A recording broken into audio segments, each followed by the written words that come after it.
Selanjutnya, Tribuners sempat rusak, Jalan Taniwel Seram bagian barat kembali normal.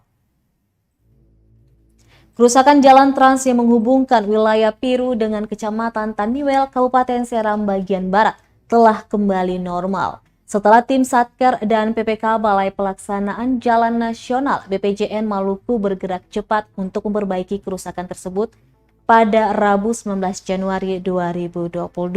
Sebelumnya jalur utama itu rusak parah sehingga akses jalan dari Taniwel menuju Piru sempat lumpuh total. Kerusakan ini kemudian disampaikan oleh warga dan pengguna jalan kepada Wakil Ketua Komisi 3 DPRD Provinsi Maluku, Hatta Heanusa, yang merupakan anggota legislatif daerah pemilihan SPB.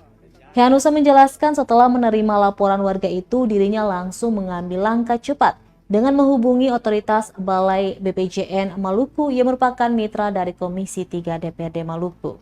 Setelah dilakukan koordinasi, tim dari BPJN Maluku kemudian diturunkan ke lokasi untuk segera memperbaiki kerusakan jalan tersebut.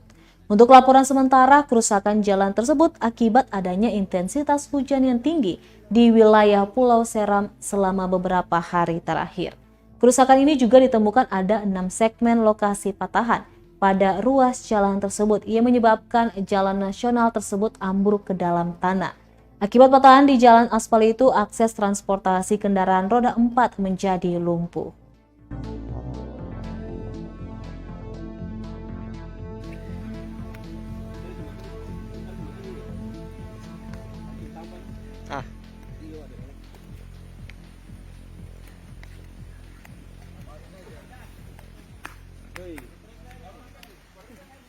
Patahan terbesar.